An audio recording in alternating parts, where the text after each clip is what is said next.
బంగారి నాతో ఏం మాట్లాడిందో నీకు తెలుసా? బంగారి ఏమనుకుందంటే శేషుకి వర్షిణికి పెళ్లి చేద్దామని. కానీ ఏం చేయగలం?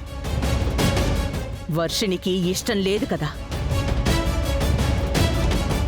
వర్షిణికి ఇష్టం లేని పెళ్లి చేసి వాళ్ళిద్దరూ కష్టపడుతూ ఉంటే మనం చూడాలా?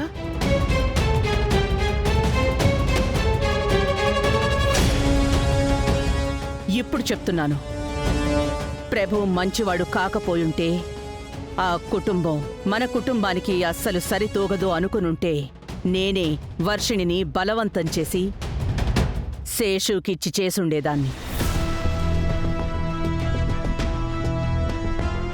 కానీ అలా జరగలేదు. నేనే వెళ్ళి ఎంక్వైరీ చేశాను. మంచి అబ్బాయి, మంచి కుటుంబం, వాళ్ళని వద్దు అనుకోవడానికి ఏ కారణమూ లేదు. అందుకే నేను ఈ నిర్ణయం తీసుకున్నాను. నాకిది కంప్లీట్గా సమ్మతం. ప్రభుకి వర్షిణిలకే పెళ్ళి.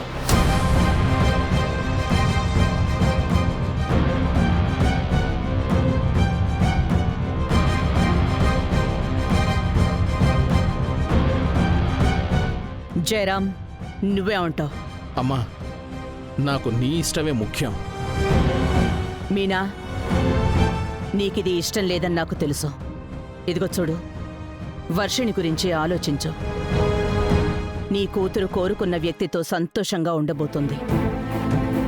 అది మాత్రమే నీ మనసులో పెట్టుకుని నిర్ణయం తీసుకో. వర్షిణి, ఝాన్సీ అమ్మా, ప్రభు వాళ్ళని ఇంటికొచ్చి సంబంధం మాట్లాడుకోమని చెప్పు.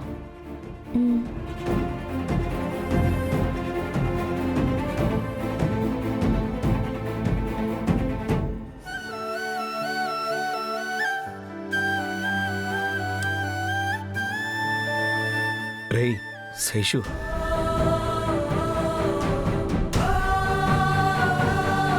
రేయ్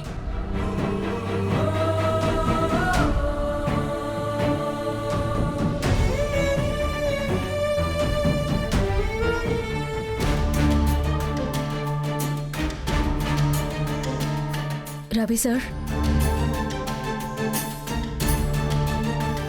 ఝాన్సీ అమ్మావిడి నిర్ణయం చెప్పేశారు. మీరు మీ నిర్ణయం చెప్పండి.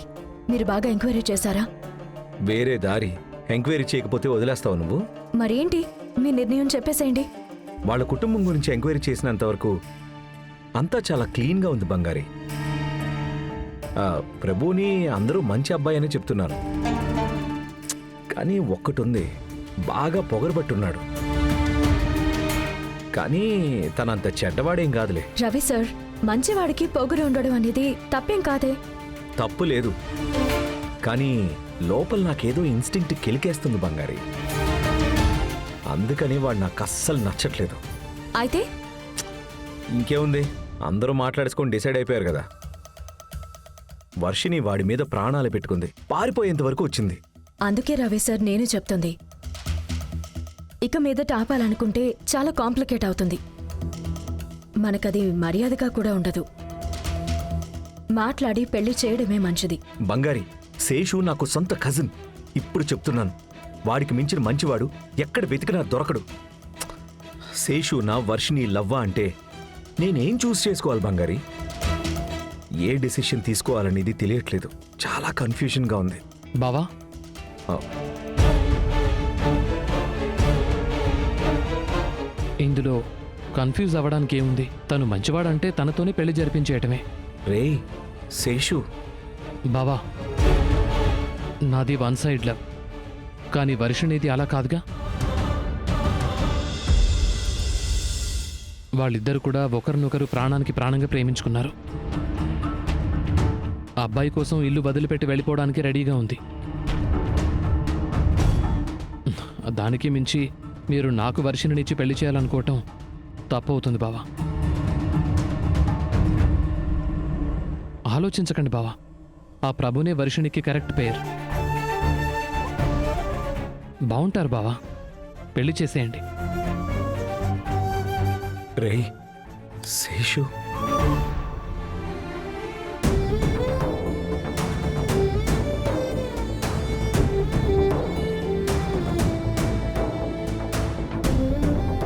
రే, నీ ప్లేస్లో ఇంకెవ్వరున్నా ఈ మాట అనుండేవారు కాదురా. నీ మంచి మనసుకి నువ్వు ఆశపడిన దానికంటే ఒక మంచి జీవితం ఉంటుందిరా. బావా, వర్షిణి బాగుండాలి బావా, అదే నాకు చాలు. నా గురించి ఆలోచించి మీరు తన లైఫ్ని స్పాయిల్ చేయకండి బావా.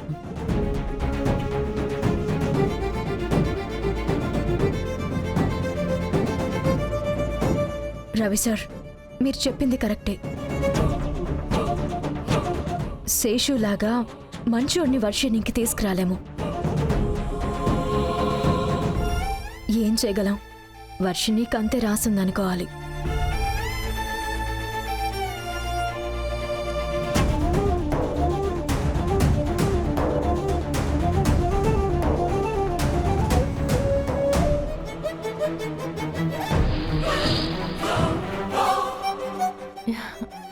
అన్నా, ఏంటన్నా, ఏం నిర్ణయం తీసుకున్నావు?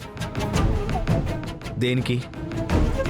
అన్నా ప్లీజ్ అన్నా, ఝాన్సీ అమ్మనే ఓకే చెప్పేశారు, బంగారీ కూడా ఓకే అనేసింది. ఇప్పుడు నువ్వు ఒక్కడివే ఉన్నావు. ప్లీజ్ అన్నా, నువ్విలా నాతో మాట్లాడకుండా ఉంటుంటే నాకు ఎంత కష్టంగా ఉందో తెలుసా? నీ నిర్ణయం చెప్పన్నా.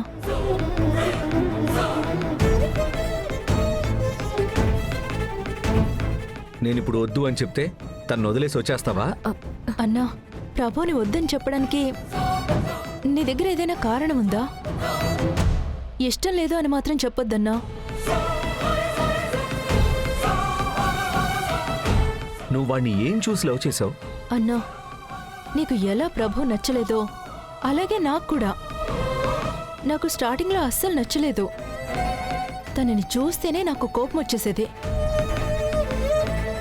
కానీ పోగా పోగా తన హానెస్టీ, తన ఐడియాలజీ, లోపలేది దాచుకోకుండా మాట్లాడడం, తనకున్న ధైర్యం, ఇవన్నీ నాకు చాలా నచ్చాయి.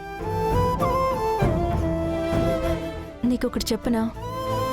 ముందు ప్రపోజ్ చేసిందే నేను. తను వెంటనే ఏం ఓకే అనలేదు. ఇదంతా కరెక్ట్ కాదు, ఇలాంటివేం వద్దు అని ప్రభు చెప్పాడు. నేనే తనని వెంటపడి మరీ ఒప్పించాను. నువ్వే చెప్పు, ఇలాంటి అమ్మాయి, అందులోనూ ఝాన్సీ అమ్మ మనవరాలు, వాలంటీర్గా వెళ్ళి ఒక అబ్బాయిని లవ్ చేస్తున్నానంటే ఎవరైనా కుదరదు అంటారా? అప్పుడైనా అర్థం కావాలి కదన్నా ప్రభు ఎంత హానెస్టీయో. ఇవన్నీ కూడా తన మీద నాకు లవ్ పెరగడానికి కారణం. ఇంకేం కావాలన్నా? వర్షిణి, నీ కోసం నేను ఈ పెళ్లికి ఒప్పుకుంటున్నాను. వర్షిణి, నువ్వు ఒక్కటి మాత్రం అర్థం చేసుకో. నేనేమీ ప్రేమకి అగెయిన్స్ట్ అంతా కాదు. ఇన్ఫ్యాక్ట్ అరేంజ్డ్ మ్యారేజ్ కంటే కూడా లవ్ మ్యారేజే బెటర్ అనుకునేవాడిని నేను. దానికి నేను సపోర్టే చేస్తాను. కానీ వాడు కూడా కరెక్ట్ అయి ఉండాలి, అదే ముఖ్యం. తనకి వెళ్ళి చెప్పు నేను ఓకే అనేసానని.